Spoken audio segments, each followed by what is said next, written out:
Ladies and gentlemen, welcome back to the Reflection and Projection for Sports podcast with Simon Burtz. We thank you all for taking an hour out of your time and tuning into the show where we will be reflecting on four pieces of sports news, four different sports. Might actually be three because college basketball, there's a lot going on right now. Not three, but four still of the biggest things happening in the current world of sports. All right, okay.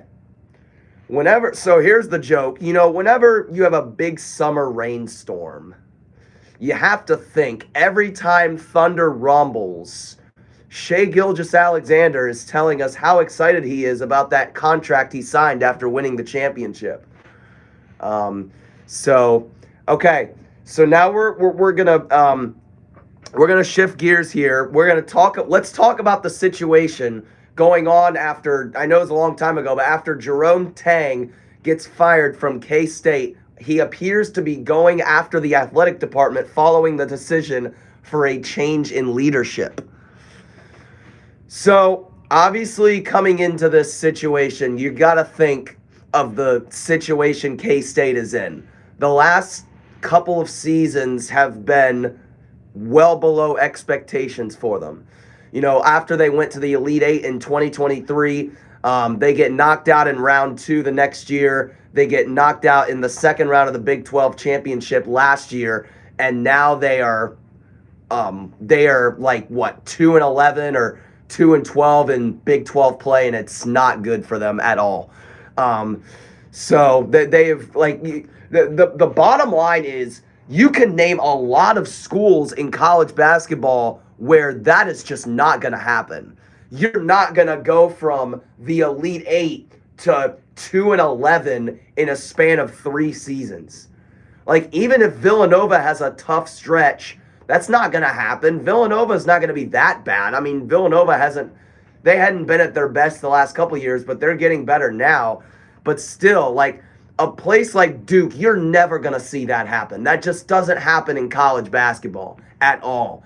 The ones that usually stay at the top tend to stay closer to the top, and that's kind of how that's kind of how we're looking at this right now. And obviously Kansas State does need to be disappointed with how they're playing, but the comments that Jerome Tang made in the press, I thought were totally unnecessary.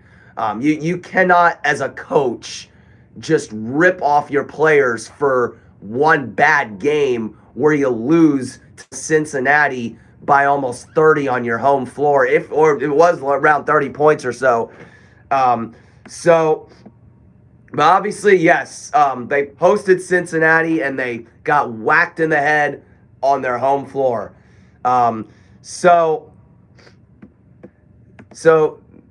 Okay.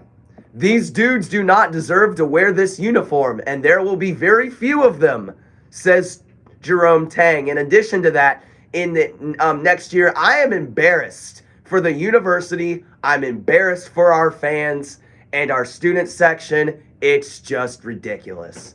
We have practice at 6 a.m. tomorrow. I have no answer or no words.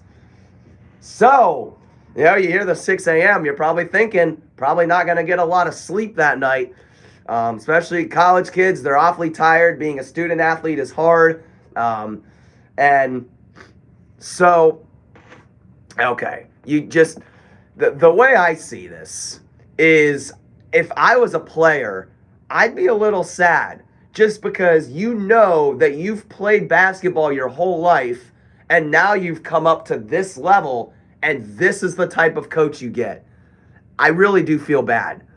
And when I'm looking at the situation that K-State is in right now, there's a lot going on, and there's a lot that's happening that we don't know behind the scenes. And funny enough, after he said those comments, they let him go. They don't deserve to wear these uniforms. They let him go. So, after they fired him, he said he was deeply disappointed with the university's decision and strongly disagree with the characterization of my termination. Well, bottom line is, Jerome, that's a you problem. If you don't agree with the decision that they fired you, that shows that that's on you, and you can choose to believe that whether we like it or not. Like, we can't control what you believe. The bottom line is that's a you problem, and that's something for you to figure out, because that is unprofessional as a statement to make towards the athletic department. No, I would rather have a more approach of I'm deeply grateful for my time, and I am excited to embark on this next chapter. Not I'm disappointed with the university's decision to fire me and let me go. No, that's not professional at all. That cannot happen with a coach like that. I don't care if it's the A10. I don't even care if it's Little League basketball. You cannot be saying that as a coach. The coach is a person that is supposed to mentor you, not put you down in any sort of complex situation that endures and gets on your plate. Because as a coach, when you're learning how to be a coach, those statements, that is exactly what not to do. And like I talked about on the last podcast about how I grew up with the philosophy of think it's and say it's. Those are things where, like, there's certain things where you gotta think it, and there's things that you can say. This was clearly a think it. This is clearly something that should not have been said. And when you say these things like this about the university's decision, I know coaching is a hard job. I can relate. But the bottom line is, how can I sympathize with you when you say things like that? Like how am I supposed to feel bad if you don't feel bad for your players? I don't. That makes no sense. I don't understand why I understand the stakes are high. It's high level of competition. It's on a big stage, Power 5 conference. It makes absolutely no sense that you just rip on your players like that, and just if you're listening to this podcast and you think that you should feel, and you think, oh, I feel bad for the coach, I know he's tried his best. Well, you can do that, but I'm not going to. And the bottom line is, there's a lot of things that we have to talk about in the college basketball world. We are going to shift gears now and talk more about the infamous situation going on with Darren Peterson.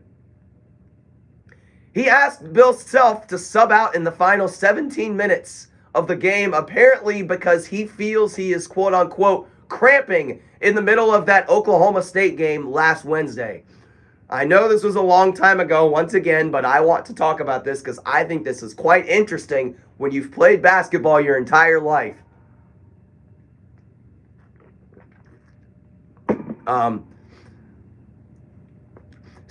Okay. I don't want to get too crazy here. But the bottom line is, what did I say about how it takes a huge time commitment to play at this level? You train your entire life for one sport to be able to play it at the highest level.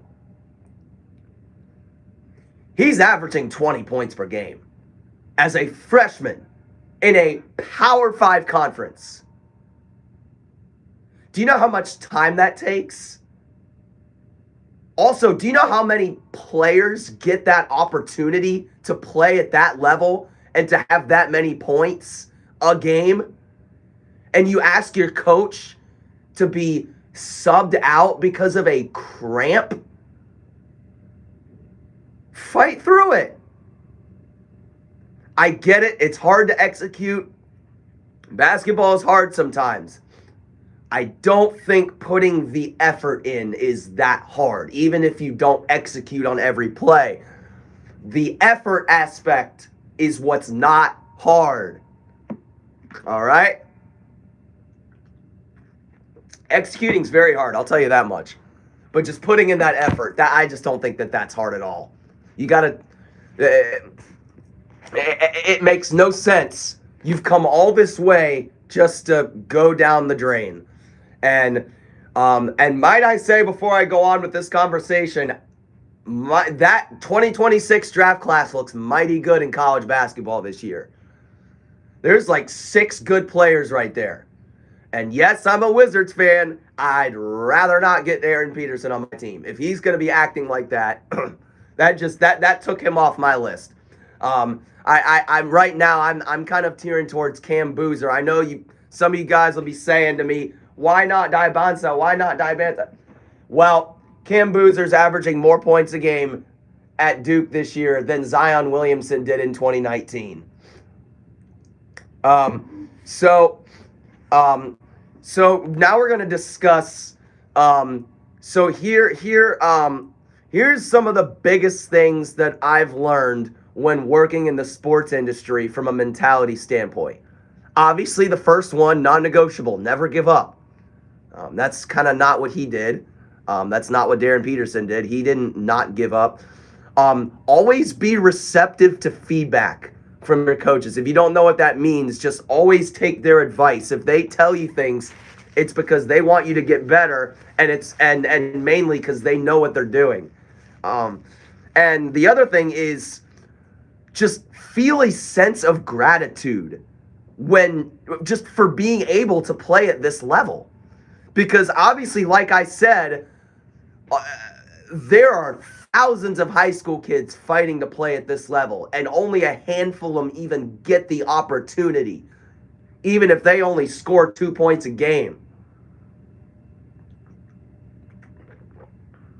If you've come a long way and you know your personal goals, you can feel good about yourself. So, yes, he put up the icing on the cake with 3 minutes left against Houston. You asked to be taken out for a cramp. This is like a referee witnessing a serious injury during the game and not calling it, and not calling anything because he either didn't want to call it or didn't have the confidence to call it.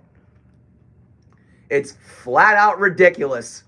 If I'm Bill Self in this situation, if a player like that asks me to sub them out, I am going on the clipboard and getting that pink slip job ready, because I'm writing that termination notice, because I'm not going to have that on my team. I need 12 guys on a full roster that want to be there, that care and want to get better, because it's like you've played long enough to be super accustomed to care about the game.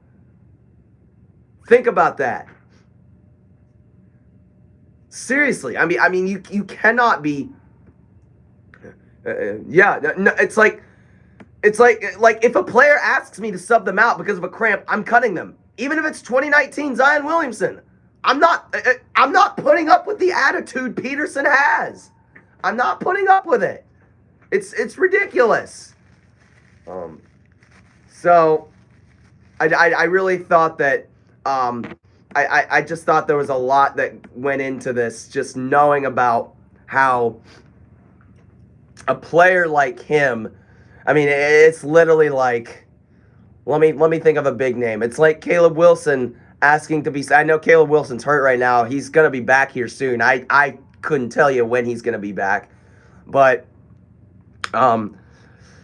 so I really think that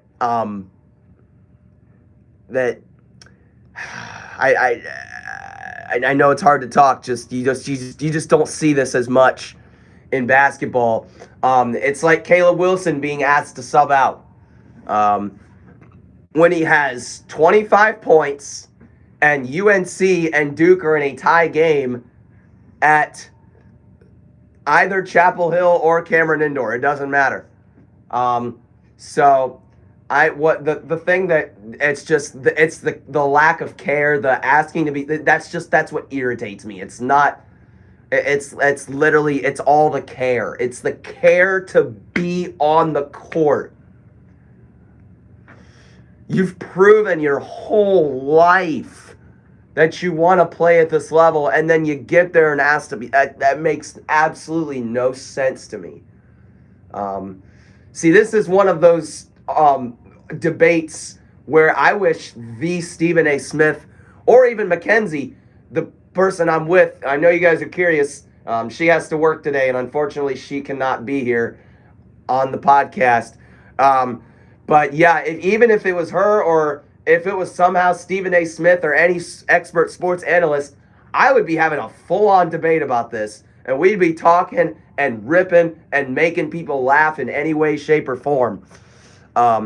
So now let's go over to a little smaller segment of the podcast. Let's just talk about just the positioning that college basketball is in right now for the men's basketball. Obviously, this is kind of a sneak peek to the next podcast where it's gonna be, from what I know, 45 to 60 minutes of talking March Madness. I'm not sure if it's gonna be commercial free yet, but I do know that we are gonna be talking a lot of March Madness. All right? So, if we're looking at some of the big conferences like the Big Ten, right now, so I know it's obviously those conferences like the Big Ten, you automatically get at least a few teams in. I think this conference is going to go from Michigan all the way down to Nebraska, Michigan State, Illinois, Purdue, Wisconsin, UCLA, Iowa, maybe around the Iowa, Ohio State, Indiana window is kind of where that cutoff is going to be. But those top 7 teams in the Big Ten are most definitely going to make this tournament. And now let's go to the infamous SEC, where they had 14 teams in the tournament last year. This is going to be Florida, Alabama, Arkansas, Tennessee, Missouri, Vanderbilt, Texas A&M, Kentucky, Texas, Georgia,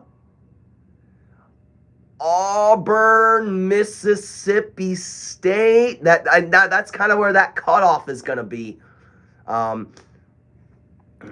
wouldn't be entirely happy if Mississippi State makes it, because they are 5-10 in SEC play. Yes, they have played tough conference and have played tough competition. But the 14-team slander I thought was just ridiculous. I know it's, I know people are going to keep ranting on me about that. It's the SEC. It's the best conference. Shut up. Shut your mouth. But it just makes the SEC look like another version of the NBA. If I had to make a prediction this year, I think 11 SEC teams will get in this year. Not 14, I think 11 will. So let's talk about the Atlantic 10, the George Mason's conference. I am trying to get some of those guys on the podcast, some of the Mason players. I know that's a tough ask.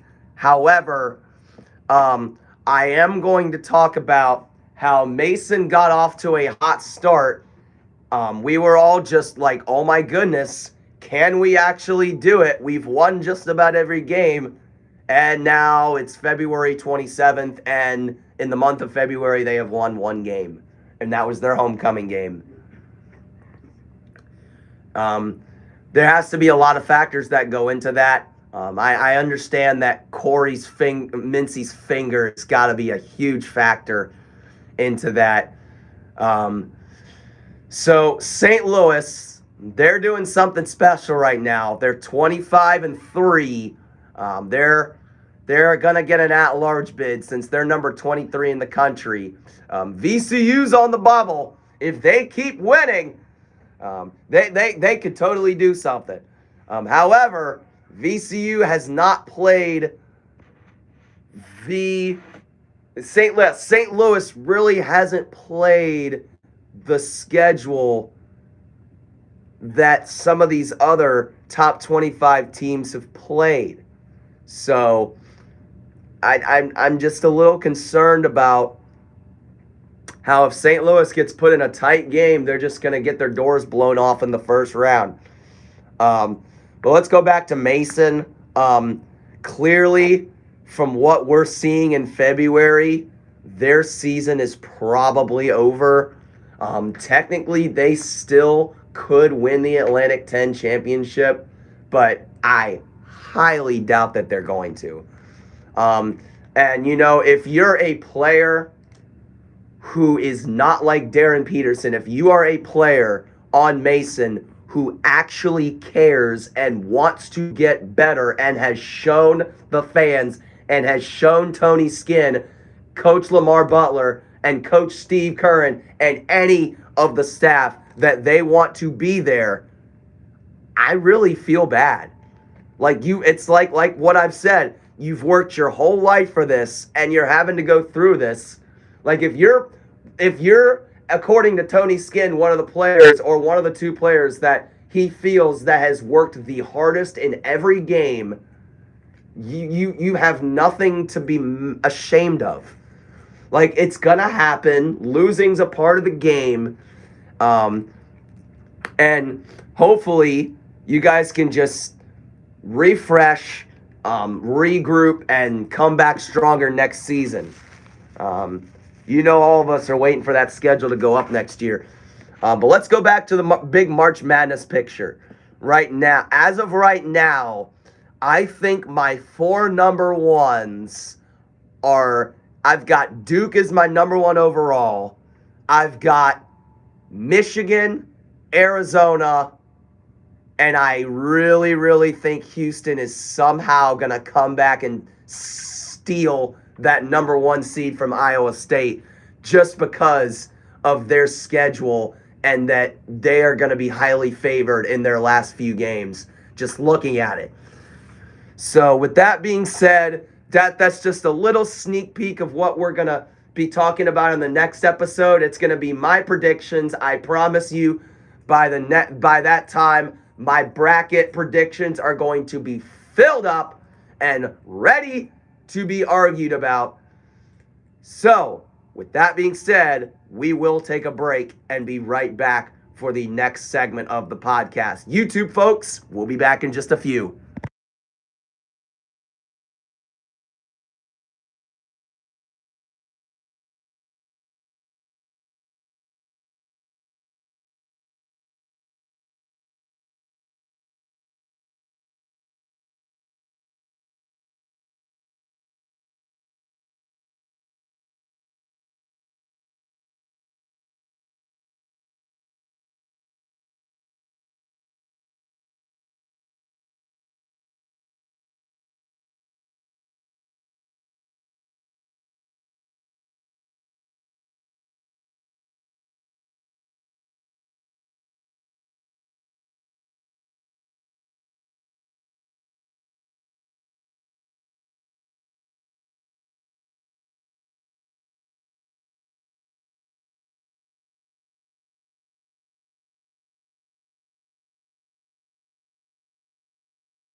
Ho, ho, ho, ho. We are back.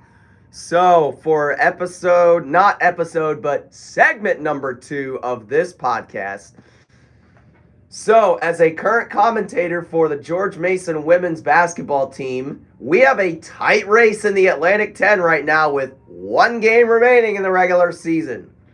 So, I'm going to start off with how it really has been a dream just being courtside and calling these games on live broadcast for a D1 basketball team, regardless of gender. It's a lot of fun, and it's not just that, but it's fun to talk about the anticipation and just how college basketball, the excitement for March in the month of February speaks for itself. Like, it's already feeling like March. So, obviously, Rhode Island has been whacking everybody on their schedule until recently, losing 2 games in a row. And that just shows that we're ready for March. So obviously there is there's quite a tightness with St. Joseph's and Davidson, just fighting for that double bye. In this stage in February, that's what everybody's fighting for. Okay, with these 2 teams to get the double bye, it's gonna come down to what happens with St. Joe's Richmond tomorrow and then Davidson St. Louis tomorrow.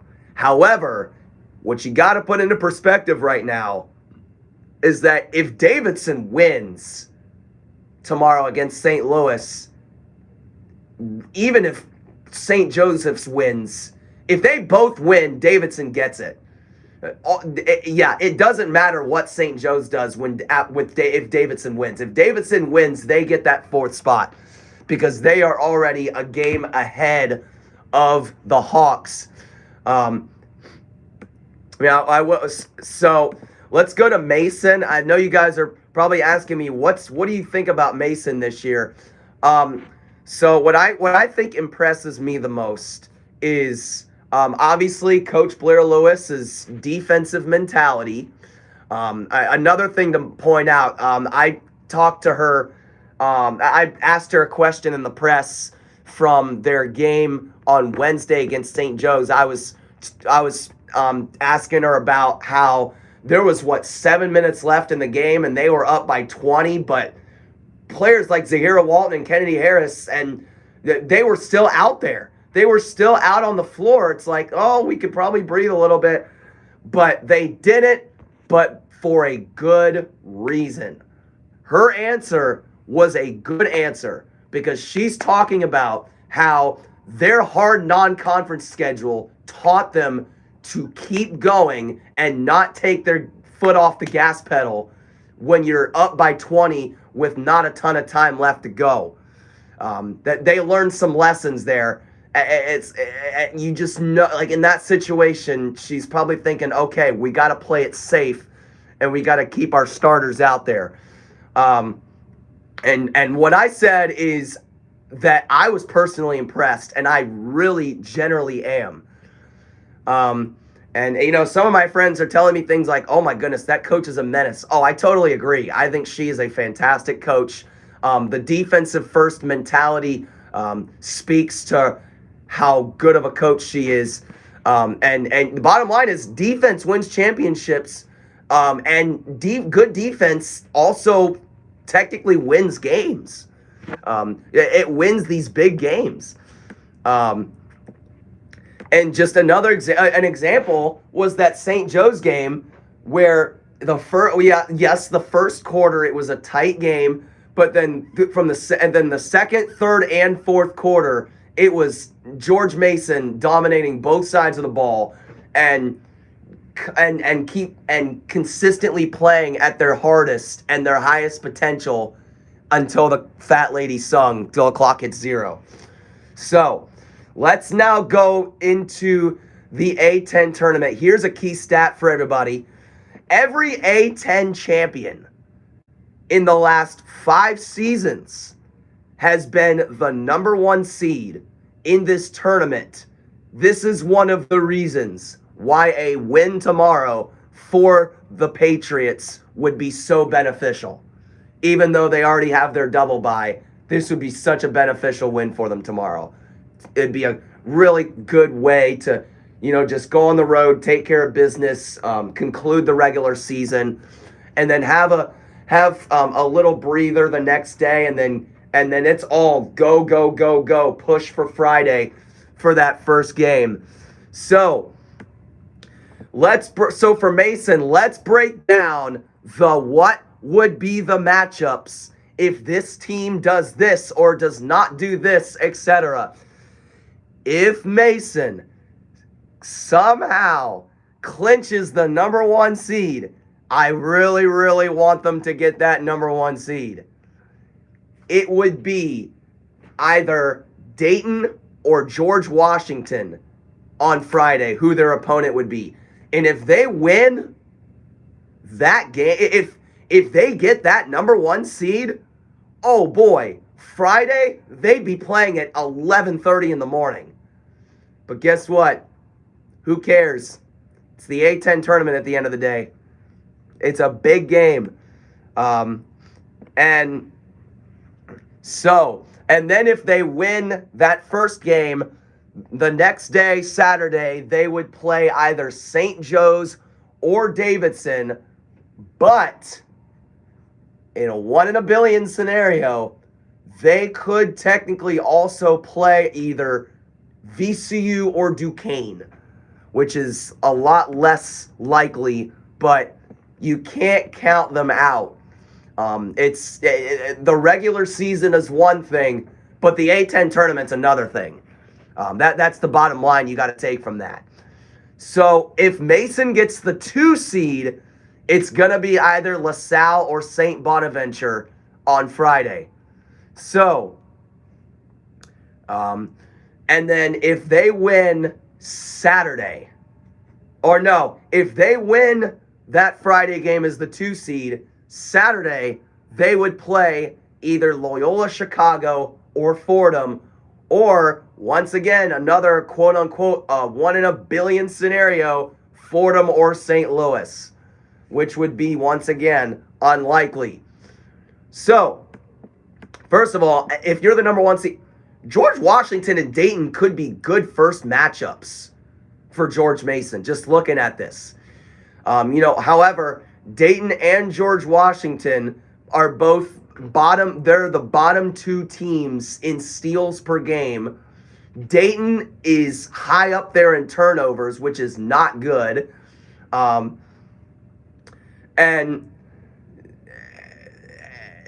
just the bottom line is, if you're playing Dayton, now you're probably thinking, if we could take care of the ball, we'll be just fine. But there's obviously lots of little things from a ticky-tacky perspective. Coach Blair Lewis is going to be emphasizing her team on defense, and they're going to play their toughest defense in each one of these games, because they want to go not the first round of the tournament, but the second round or even further is their goal. And also, both LaSalle and St. Bonaventure could be good first matchups for Mason. LaSalle, especially Eris McToon, she's a sneaky cat. She's real good at stealing the ball. I know she was doing really well when they came to Mason. I called that game, by the way. I think, from what I remember, I called that game by myself. And St. Bonaventure, knowing that Mason has that pressure to them as the high favorite in that game, they know it's like, oh boy, we're playing a team who hasn't been quite at their best in conference play. Let's not play down to their competition. Let's just play our game. Um, so, okay, when it comes to the predictions, first thing I'm going to mention is I'm more worried about the Rhode Island George Washington game tomorrow more than our game alone. Because if we win tomorrow and Rhode Island wins, it's tied once again. Rhode Island, yeah, as of right now, Rhode Island and George Mason are tied for the number 1 seed with 1 game left. So if both teams win, if I had to guess here, looking at their records, Rhode Island will take away that number 1 seed. Or they could just announce them as co-champions like the men's team had with VCU last year. Holy moly, what a heck of a season that was for the Patriots, for the guys. But going back to the ladies here, the only way, from what I'm aware of, that it's not going to be a tie in champions is if each of the teams have split results, which I highly doubt is going to happen. I see both teams going in there and taking care of business tomorrow, which would make Rhode Island and George Mason either co-champions in the regular season or Rhode Island as the number 1 seed because of their record. And just that's that. And if I had to guess, if Mason is going to go to the tournament and win this A10 championship, they're going to meet Rhode Island in the final game. And if that's the case, it's going to be a revenge game for the Patriots after Rhode Island came into EBA and whacked them in the head a couple weeks ago. That would be such a big game. Like Rhode Island, George Mason, but you know that not only is Coach Blair Lewis not only is she not focused on the A10 tournament right now, and not only is she, like even after this Duquesne game, she's not going to focus on that third game because it's not guaranteed that they're going to play, right? So, I really think that Rhode Island and Mason play in the A10. If we are assuming that the Patriots really gain confidence a big time and use that playoff experience from last year in Kennedy Harris and Lewis Volker and Zahira Walton and Jada Brown to their advantage, they're going to be in a good spot and they're going to take home a close and nitty-gritty A10 championship against Rhode Island. So now, the best part of the podcast. We have been waiting to say it for a long time. Yes, I got up Sunday morning to watch it. The United States men's hockey team wins their first gold medal since the infamous Miracle on Ice beating the Soviet Union in 1980. So, all right. Now, this is a goal. Even if Jack Hughes never plays in a Stanley Cup final game, this is going to be the biggest goal he scores in his entire career. Think about that.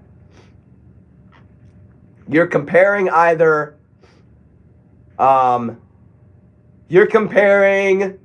Patrick Kane's overtime winner against the Flyers in 2010 to Jack Hughes winning the gold medal for his country. Jack Hughes' goal is a lot bigger, especially because they hadn't won the gold medal in almost 5 decades. If you can believe it. And I also think that this is going to mean a lot to the NHL as a whole. Even though Canada was highly favored to win the gold yet again, the United States came in there and shocked the world and had one of their best young athletic looking teams that they had had in quite a while. But, however, the next question is, if you put every little factor into the game, did we really deserve the gold medal? And Canada may have been screwed by a few bad officiating decisions. If you look at the shots on goal in that Canada-US game, Canada looked so much better than the United States did. 49 shots on goal to 28 shots on goal.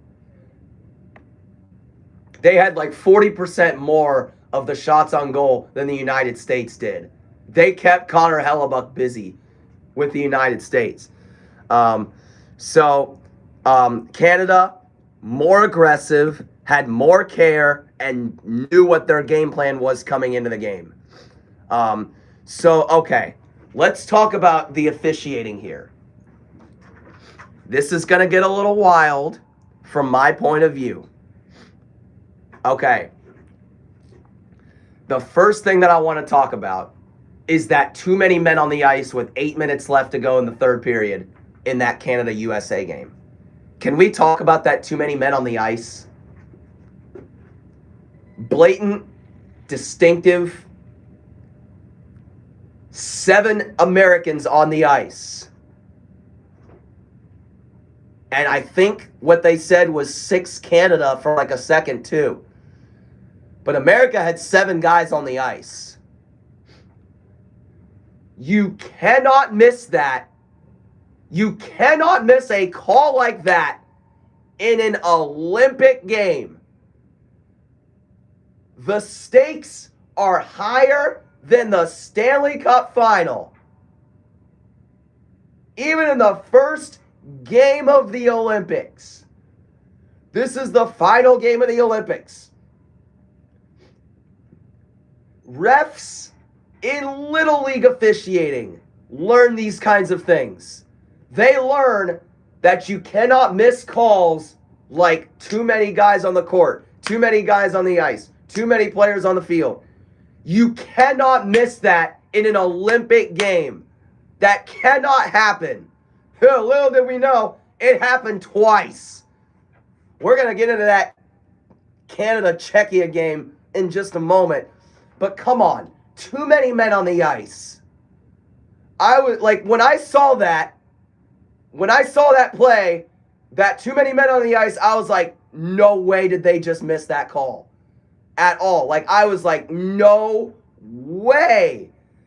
The refs have to, it's like they got to get investigated for that, for missing that too many men on the ice call.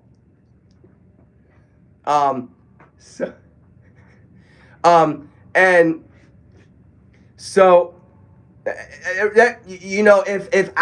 I was a Canadian, oh, would I be irritated if you miss a call like that? All right, so then, okay, let's talk about this. The officiating was bad in other games as well. It was not just that final game. It was games earlier in the tournament. There was a blatant missed high sticking with USA goal against Germany. With that high sticking call with Jack Eichel, he clearly hits Max Franzareb right in the face. You cannot miss that. And they gave the Americans the goal. And the German fans were clearly livid and irritated, and I am with them on that. I don't think America deserved that goal. That was not a good call at all. And the Canada versus Czechia game, 6 Canadians on the ice during the whole scoring sequence. You are trained in timeouts. Right before you start action, you are trained to count the amount of guys that are on the ice before you drop the puck. And same thing with basketball. When you're counting the amount of guys on the court, You are trained to do that. It's that rhythm that you've been trained and accustomed to. You've got to get that down. You've got to be able to count how many guys are on the field of play. And you just cannot miss these kinds of calls in the Olympics. It just clearly this was rigged. And the United States didn't 100% fully deserve the gold medal. So, and then the other point to talk about is the fact that refs like Chris Rooney and Gord Dwyer were reffing Canadian and American games. Do you understand how irritating that is at the Olympic stage? When you have referees from your own country reffing Olympic games. Isn't this day one stuff, guys? Isn't this blatant day one stuff? We've seen it in the World Cup many times where it's like you cannot ref, like you do not want a Korean, like you can, any country. You do not want a Brazilian ref reffing a Brazil and game with Neymar in it. That's not how it works. They specifically do that to limit bias. And clearly, they did not do a good job with that. And that is going to spark clear favoritism in the officials. And that is just totally unacceptable.